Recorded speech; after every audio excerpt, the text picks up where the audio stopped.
Una fuerza que no sale del camino, una masa que se hace notar.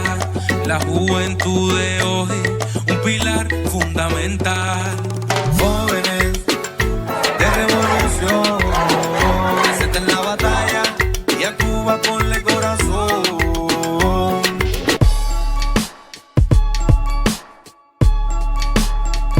Buenas noches, familia de Jóvenes en Revolución. Abrazongo fortísimo. Ya son las 9 de la noche y retumba nuestro cañonazo antiimperialista. Un cañonazo contra la mentira y la manipulación. Familia, hace una semana comenzó la guerra de Estados Unidos-Irán 2026, también conocida como conflicto armado entre Estados Unidos e Irán u Operación Furia Épica. Comenzó el 28 de febrero cuando Estados Unidos e Israel lanzaron una operación militar conjunta contra objetivos en Irán bajo la gastadísima ya Irán tiene armas nucleares. Y todo era muy falso. Vamos a la televisión. If not stopped, Iran could produce a nuclear weapon in a very short time. It could be a year. They have the wherewithal, the stored up, preserved knowledge to make a bomb very quickly if they wanted to. Iran is so dangerous. Weeks away from having the fissile material for an entire arsenal of nuclear bombs. They're very close. They're 6 months away from being about 90% of having the enriched uranium for an atom bomb. Iran is gearing up to produce 25 bombs, atomic bombs a year, 250 bombs in a decade. Iran will be capable of producing alone, without importing anything, nuclear bombs within 3 to 5 years. Once Saddam has nuclear weapons, the terror network will have nuclear weapons. The next thing you'll see is a nuclear bomb in the World Trade Center. If you take out Saddam's regime, I guarantee you that it will have enormous positive reverberations on the region. Días más tarde asesinaron al Ayatollah Khamenei y parte de su familia también, no conscientes de que la guerra acababa de comenzar con una mayor envergadura, no solo en el Medio Oriente, sino también en los propios Estados Unidos. Pero bueno, no es de este tipo de guerra que estaremos hablando por el momento, eso lo dejaremos para el final, porque ahora estaremos hablando de la guerra mediática, esa que cada vez con más fuerza se libra en las redes antisociales y que los cubanoamericanos también la usan contra Cuba.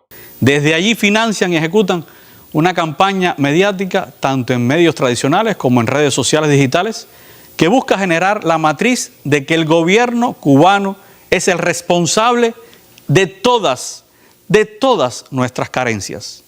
Los molestos apagones, la falta de alimentos, de medicamentos y la escasez de transporte. Es evidente que la Casa Blanca y el Departamento de Estado tienen como política oficial hacernos la vida imposible. Este es el método que utiliza Occidente para que termines festejando un bombardeo. Se llama revoluciones de colores y acá te vamos a contar cómo funcionan. Hablemos de guerra cognitiva. Imaginemos un país ficticio llamado Narnia. Narnia vive en paz a su manera con sus problemas internos como todos los países. Hasta que un día Narnia tiene algo que Occidente quiere. ¿Qué pasa si Narnia se niega a entregarlo? Entonces comienza el paso 1. Narnia deja de ser un país, ahora es el régimen de Narnia. Y decenas de miles de comunicadores empiezan a repetir régimen, dictadura, el régimen de Narnia. Y comienza el paso 2. Llegan las sanciones económicas contra el régimen de Narnia. Sanciones y bloqueos que buscan romper la economía de Narnia. Y cuando la economía se rompe, comienza el paso 3. Una parte de la población se enoja, crece el descontento y aparecen las protestas. Y así comienza el paso 4. Occidente financia y organiza la narrativa de ese descontento y se construye una imagen, una foto, un símbolo, algo que haga sentir a los ciudadanos de Occidente que están viendo una película. Los jóvenes rebeldes contra el régimen malvado. Y mientras tanto, a la mayor parte de la población que no quiere ser bombardeada, nadie la muestra. Así comienzan las revoluciones de colores. La revolución de colores se hace más violenta y el gobierno de Narnia termina reprimiendo. Y así llega la excusa perfecta. Hay que bombardear a Narnia para salvar a Narnia. Narnia no existe. Pero díganme abajo en los comentarios a cuántos países sin recursos naturales les viene pasando la de Narnia. Recordemos que muchos de estos buques de guerra se encontraban en aguas internacionales del Caribe con una clara amenaza armada para Cuba. Posteriormente, partieron al Medio Oriente. Los cubanos miameros, entreguistas, al ver partir estas embarcaciones de guerra, se le cayó el discurso de una invasión inminente a Cuba. Ya nos pusieron lugar y todo. Cuando caiga Irán, vamos para Cuba. Pero mucha atención porque el senador Ted Cruz se ha pronunciado sobre un posible efecto dominó a la caída del régimen cubano y a la caída del régimen ayatolá en Irán. Dice que será lo siguiente que ocurra tras la caída de Nicolás Maduro. Incluso ha puesto fecha. Escuchen. Es muy posible que en los próximos 6 meses veamos caer los regímenes de Irán, Venezuela y Cuba. Glenda, ¿es una fecha que se puede cumplir, 6 meses, para acabar con la dictadura cubana y que para acabar con el régimen ayatolá? ¿Es viable o es muy ambicioso? Podemos decir que han pasado ya 13 presidentes de Estados Unidos que nunca han podido derrocar, por decirlo así, o terminar con lo que ha sido el régimen cubano a pesar de todas las sanciones que se han aplicado. Me quedó bien claro. El presidente de los Estados Unidos asegura de Atlantic, pone a Cuba en la mira después de los sucesos de Venezuela e Irán. ¡Cállate, baboso! Muchos se hacen la pregunta si lo mismo que pasó en Irán podría pasar en Cuba. Lo cierto es que de este lado del estrecho, activistas y analistas insisten en que más allá del diálogo y las presiones, se necesitan otras acciones. Independientemente de todo lo que ocurra después, los iraníes en todo el mundo están celebrando la muerte del ayatolá.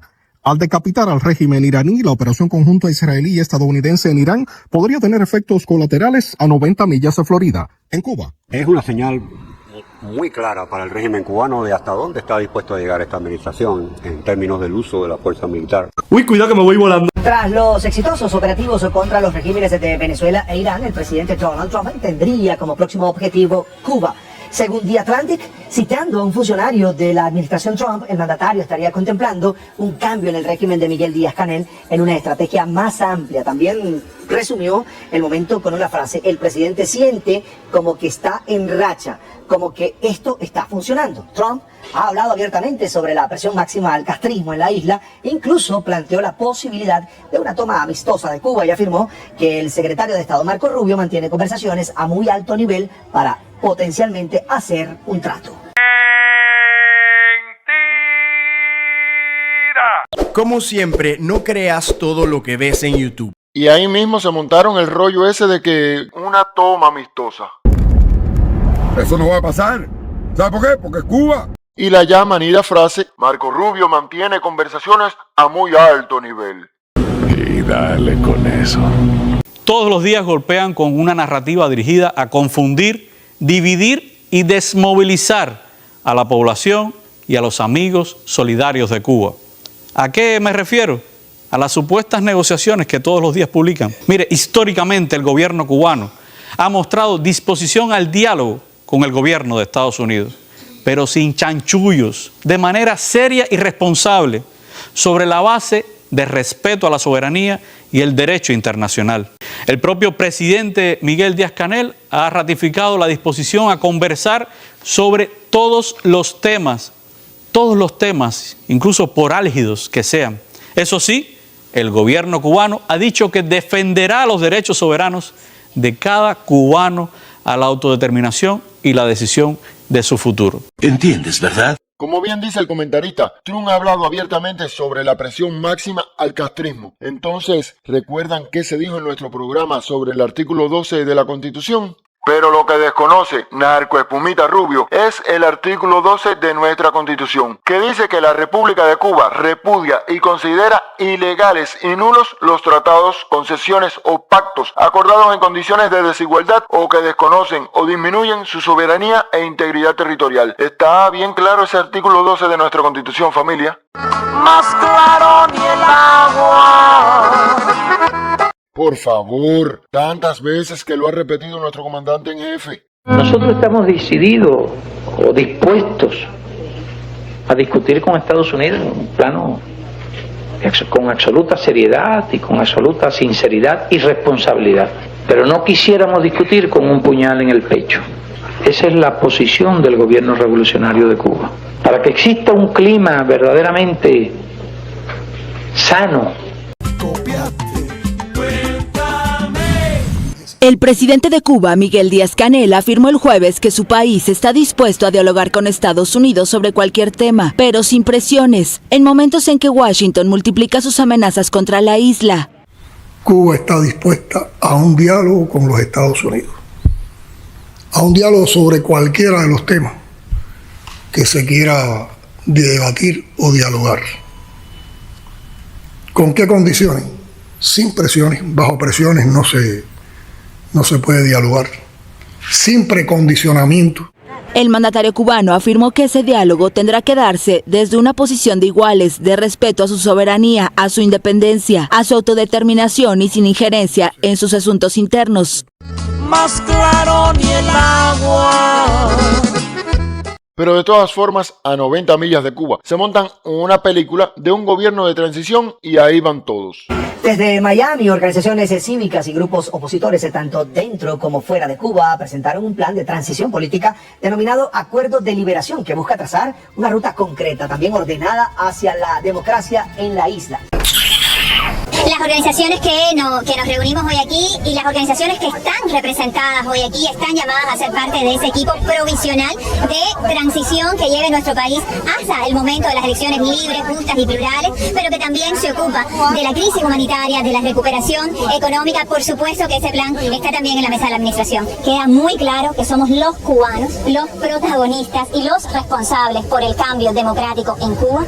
Uy, sí, claro. Pero ahora viene lo bueno. Ahora sí viene lo chido. Resulta que desmilitarizan el país y son los terroristas los que nos traen la democracia. Así lo dijo a Martín Noticias Orlando Gutiérrez, director de la Asamblea de Resistencia Cubana. El albino terrorista, pero ¿cómo te refieres a Boronilla? Sí, mi gente, sí, Boronilla. Hemos suscrito un acuerdo de liberación para integrar nuestras estrategias, nuestro trabajo en la lucha por la libertad de Cuba y también para la reconstrucción de Cuba. El gobierno provisional que debe reemplazar a este régimen anticubano, a esta dictadura atroz, para poder encaminar a Cuba para una rápida reconstrucción y la devolución plena de los derechos y la libertad de los cubanos, la devolución de la soberanía de Cuba a Cuba. Porque Orlando Gutiérrez Boronat ha engañado a la mayor parte del Chile. Pero no se pierdan la nueva adquisición de Mierdami. En Cuba tienen muchos sobrenombres, pero indiscutiblemente el más conocido es el terror de las mesas. Tras el ataque de Estados Unidos e Israel contra el régimen iraní, José Daniel Ferrer dijo que Miguel Díaz-Canel y Raúl Castro deberían dejar el poder y advirtió que la presión internacional podría intensificarse. Beneficia porque cae otro aliado del régimen castrocomunista y porque esta acción de Estados Unidos e Israel contra ese régimen fanático, fundamentalista, genocida, le envía un mensaje muy claro al régimen castrocomunista, a Miguel Díaz-Canel, a Raúl Castro y a su banda. Les dice lo siguiente, es un mensaje claro, si no lo escuchan, si no lo entienden, cometerían un gravísimo error como el que acaba de cometer Ali Khamenei, el ayatolá y los altos mandos del régimen teocrático iraní. Vamos a ver un poquito de los momentos impresionantes de estas comparecencias.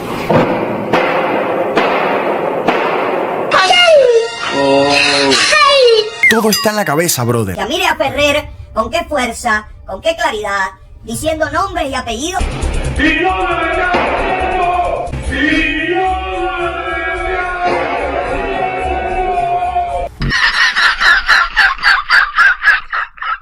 Ahí está parte de la comparecencia de Ferrer. Pero también viene el congresista Carlos Jiménez. Carlos Jicotea Jiménez. Y nos trae una amenaza. El mensaje para los que están en cargo en Cuba ahora es que cuando el presidente Trump le dice que es hora de negociar, es hora de negociar. Mira lo que pasó en Irán, le trató de hacer negociaciones diplomáticas.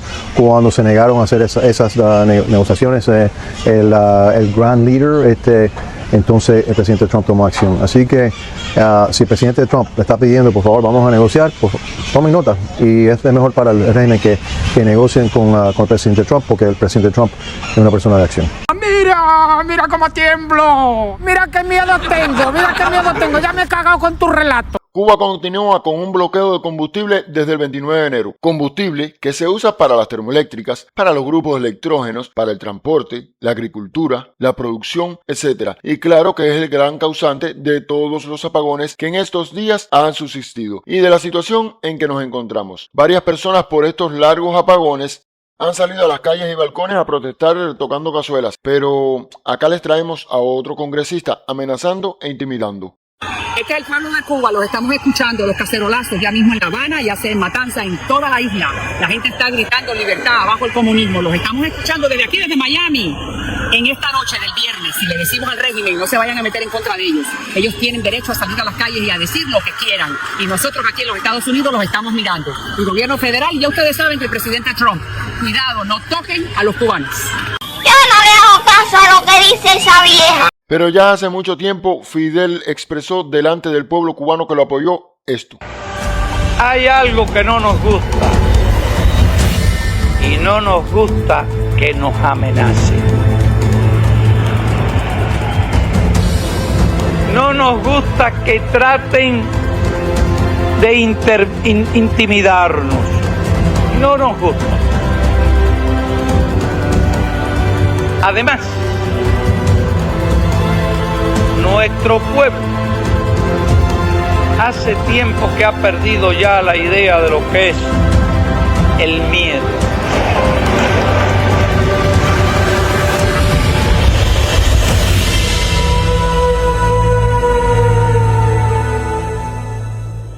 Pero qué conciencia del daño que hace el bloqueo económico, el bloqueo de combustible y el estrangulamiento de cualquier entrada de divisas al país si su propio secretario de Estado sigue culpando al gobierno cubano a pesar de tener bien claro todas estas acciones.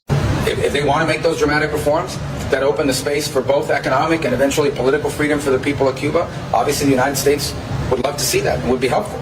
If they decide they're going to dig in and just continue forward, then I think they're going to continue to experience failure, and the people of the country are going to continue to suffer, and it'll be, you know, the regime's fault. But if the Cuban economy were a functioning economy, it would have a much larger private sector.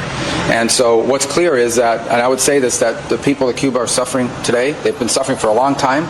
They're suffering now, perhaps more than at any time in recent memory, perhaps in the history since 1959. This is the worst economic climate that Cuba has faced, and it is the authorities there in that government who are responsible for that.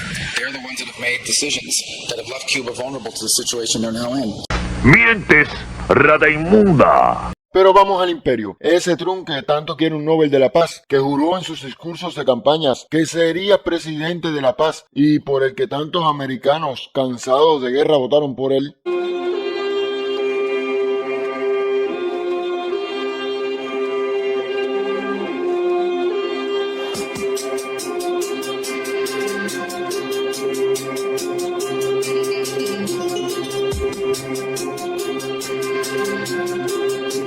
¡Qué país!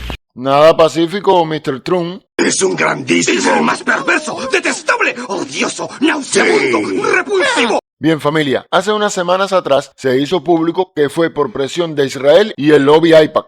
Pero como hemos dicho muchas veces, Trump necesita acciones como esta para silenciar otros escándalos, sí, como el de los expedientes de Epstein, el descalabro del discurso de la nación o simplemente tapar el desastre económico del país y sus aranceles arbitrarios. Se fue a la guerra de Israel contra Irán. La primera metida de pata fue el asesinato de más de 160 niños en una escuela. Un video muestra que un misil estadounidense tipo Tomahawk fue el que cayó en los alrededores de la escuela iraní donde murieron 175 personas, incluyendo a niños, contradiciendo las declaraciones del presidente Donald Trump, quien negó que Estados Unidos fuera responsable del ataque. Las imágenes fueron verificadas por The New York Times y NBC. El video muestra lo que expertos en armamento identifican como un misil de crucero Tomahawk impactando una base naval ubicada junto a la escuela primaria Shahareh Tayyabeh en la ciudad de Minab, al sur de Irán. Ese mismo día, 175 personas murieron en la escuela, la mayoría de ellos niños, según autoridades iraníes. Analistas y especialistas en municiones señalan que Estados Unidos es actualmente el único país involucrado en el conflicto que utiliza misiles Tomahawk, lo que apunta a un posible ataque estadounidense en la zona. El impacto habría ocurrido al mismo tiempo que bombardeos contra una base del Cuerpo de la Guardia Revolucionaria iraní, ubicada muy cerca de la escuela. Trump dijo este fin de semana que en su opinión el ataque fue responsabilidad de Irán, argumentando que sus misiles son imprecisos. ¿Cómo? ¿Hola? ¿Alguien puede explicarme qué coño es esto? Pero la segunda y no menos bestial fue el asesinato del ayatolá Jamenei. Ahí pensó que se acababa la guerra, pero nada de eso. La guerra acaba de comenzar. La ira por esta acción se triplicó por parte de Irán y países árabes, con lo que los Estados Unidos han tenido que gastar cifras millonarias, perdiendo varias bases militares en la región. ¿Recuerdan la cara de Donald Trump cuando presumió la invasión a Venezuela mientras se burlaba de los venezolanos?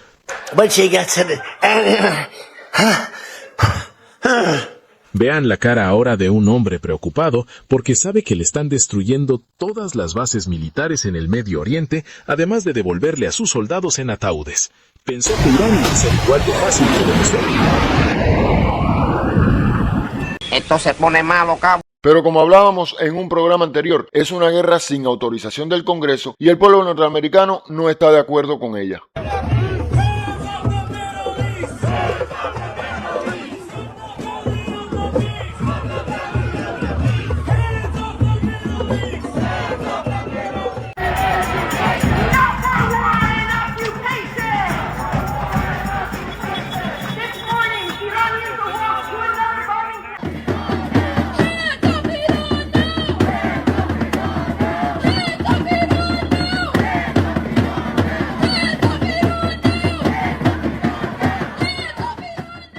Y otro hecho que impacta es la campaña. Una sátira viral propone enviar a Barron Trump al frente en Irán y deja al descubierto una vieja hipocresía. Quienes deciden las guerras casi nunca pagan su precio. La iniciativa parte del guionista de South Park, Toby Morton, que lanzó un sitio web titulado Draft Barron Trump, una página que propone, con tono paródico, que Barron Trump, hijo de 19 años del presidente estadounidense, sea reclutado y enviado a la guerra contra Irán. La campaña se viralizó rápidamente bajo la etiqueta #SendBarron, convirtiéndose en un fenómeno digital que combina humor negro y crítica política. La página creada por Morton imita los carteles clásicos del reclutamiento militar estadounidense.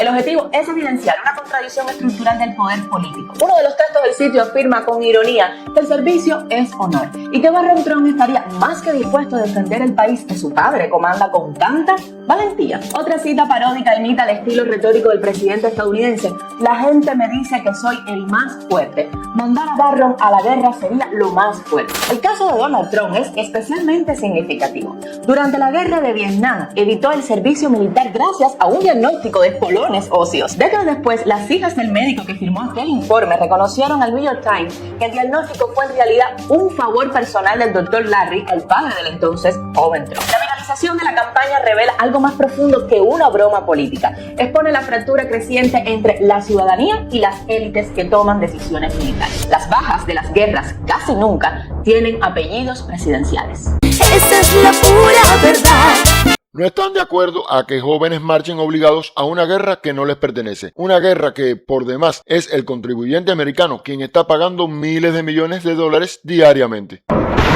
More than $890 million a day. That is how much the war against Iran is costing American taxpayers. That big number comes from the Center for Strategic and International Studies. Now, the Department of Defense is not releasing a whole lot of details or specifics about what it is spending. So what these analysts did was take the actions they know that are going on and compare them to normal congressional estimates. That's how they came up with these numbers. So what do we have? Operations are clocking in at $30 million a day for the air portion of all of this. Naval maneuvers at $15 million a day. Ground operations at $1.6 million.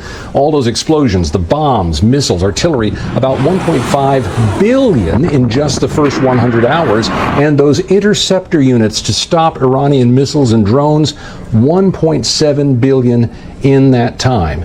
Now, these analysts say it's fully possible those costs will start dropping now, since the start of such a conflict is usually the most expensive time. But we still don't know how long this is going to go on, and if ultimately the Trump administration decides to put boots on the ground, well, the Penn Wharton budget model suggests if that were to happen and this went on for 2 months, the cost could be as high as $95 billion. Mucho dinero. Y a todo esto hay que sumarle que ya el pueblo norteamericano conoce que la economía del país va en picada, encareciéndole la vida cada día más, por lo que la aceptación del presidente no es nada buena. Pero ya comenzaron a llegar los fallecidos y Trump bien sabe que esto se puede convertir en un Vietnam. Pues el mundo despierta con el cielo en llamas.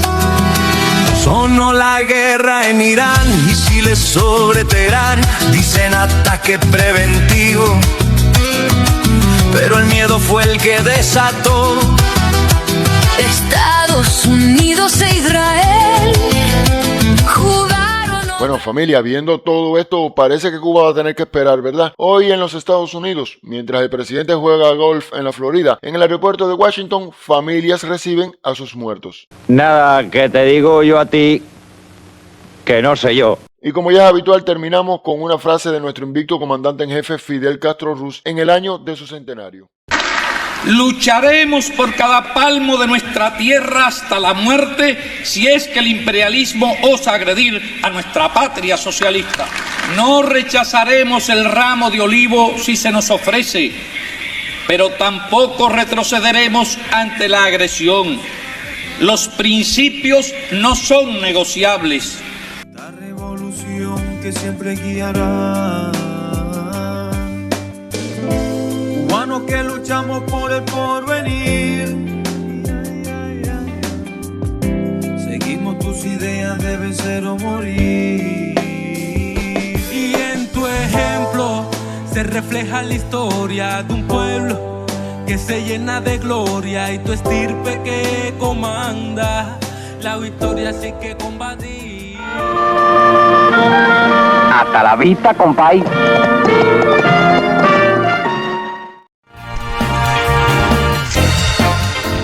Otaole la yegua cañón. Hello, hello.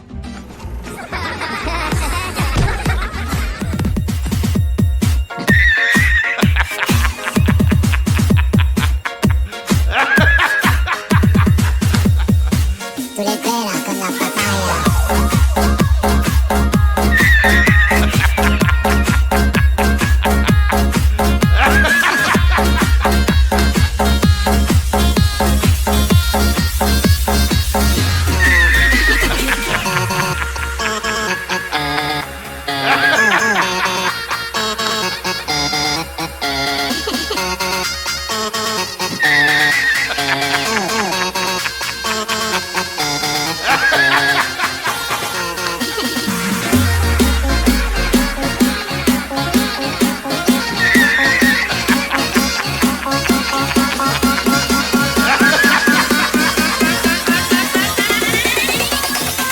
Tú le pegas con la papaya.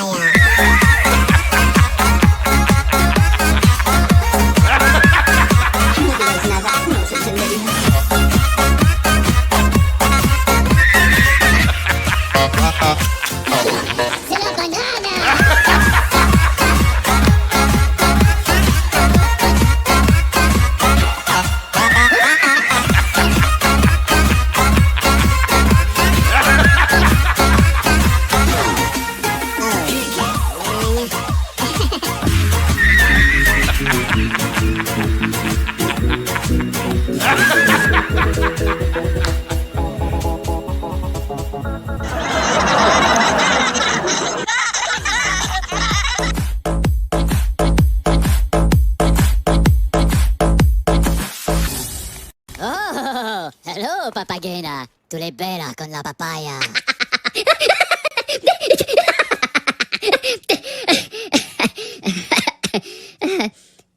¿No? Macareno. ¿No? Jóvenes en Revolución, invitándolos a que se suscriban al canal de Jóvenes en Revolución, nuestros hermanos, ahí están, son más duros que el Cahuirán, igual que el Titán. Así que suscríbete al canal de Jóvenes en Revolución y participa, da tu like, comparte la directa, que estamos batidos en contra de la manipulación mediática, en contra del embelequerismo y en contra de la traición a la patria. Así que suscríbete a Jóvenes en Revolución, que lo dice el Titán de Cuba, Brazongo.